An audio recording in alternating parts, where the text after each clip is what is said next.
Hello అండి. అందరికీ నమస్తే. Welcome to Subbu's kitchen. ఈరోజు వీడియోలో వరిపిండి వాడకుండా వెనకటి రోజుల్లో మన అమ్మమ్మలు, నానమ్మలు చేసే క్రిస్పీ చక్కరాలు ఎలా చేసుకోవాలో చూపించబోతున్నాను.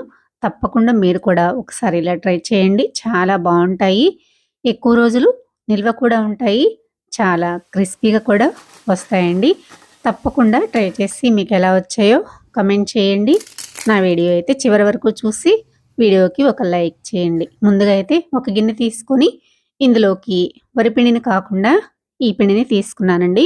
ఏ పిండిని వాడానో నేను వీడియో మధ్యలో చెప్తానండి. మీకు తెలిస్తే కనుక గెస్ చేసి కామెంట్ చేయండి. వీడియోని ఎక్కడ స్కిప్ చేయకుండా చూడండి.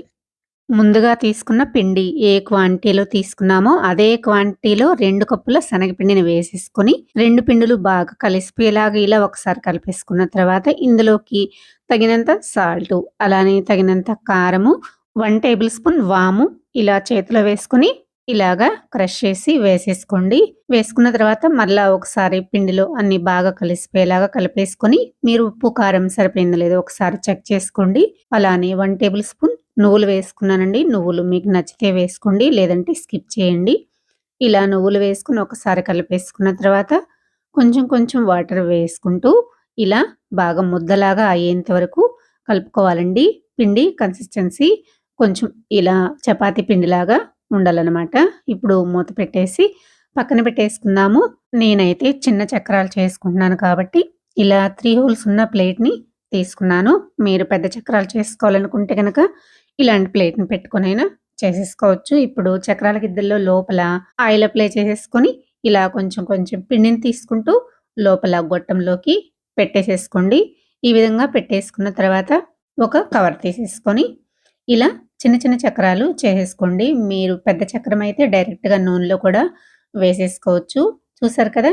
ఇలా నేను చూపిస్తున్న విధంగా చక్రాల్ని చేసేసుకోండి. ఇలానే బాండీకి సరిపడా చక్రాలు ఇలా కవర్ పైన ఒత్తేసుకొని పెట్టేసుకోండి. ఇలా చేత్తోటి తీసేసుకొని బాండీలోకి వేసేసుకోవచ్చండి. లేకపోతే గెరిటనైనా యూజ్ చేసుకోవచ్చు. ఒక కళాయిలో డీప్ ఫ్రైకి తగినంత ఆయిల్ వేసుకొని ఆయిల్ హీట్ అయిందో లేదో చెక్ చేసుకున్న తర్వాత ఇలా ఒక్కొక్క చక్రాన్ని తీసి నూనెలోకి వేసేసుకొని గోల్డ్ కలర్ వచ్చేంత వరకు ఫ్రై చేసుకోవాలండి. చూసారు కదా! ఈ విధంగా ఫ్రై చేసుకున్న చక్రాల్ని తీసి ఒక ప్లేట్‌లోకి పెట్టేసుకోండి. ఇలానే నేను పెద్దది కూడా చేసి చూపిస్తానండి. చాలా బాగా వస్తుంది పెద్దది కూడా. మీరు పెద్ద చక్రాలు చేసుకోవాలనుకుంటే గనక మీకు నచ్చిన ప్లేటు ఏదైనా పెట్టుకొని చేసేసుకోవచ్చండి. పెద్ద చక్రాలు కూడా చాలా బాగా వస్తాయన్నమాట. నేను ఈ రెసిపీ కోసం వాడిన పిండేంటో చిన్న క్లూ ఇస్తానండి. గెస్ చేసి కామెంట్ చేయండి. వరిపిండికి, ఈ పిండికి ఒక్క అక్షరం తేడా అండి. తప్పకుండా తెలిస్తే కామెంట్ చేయండి. ఇలా పెద్ద చక్రం కూడా చూసారు కదా! చాలా బాగా వచ్చేసిందండి. ఈ విధంగానే నేను మిగిలిన చక్రాలన్నింటినీ కూడా చేసేసుకొని ఇలా ఒక ప్లేట్‌లోకి వేసేసుకున్నాను. చాలా అంటే చాలా బాగా వచ్చాయండి. చాలా క్రిస్పీగా కూడా ఉన్నాయి.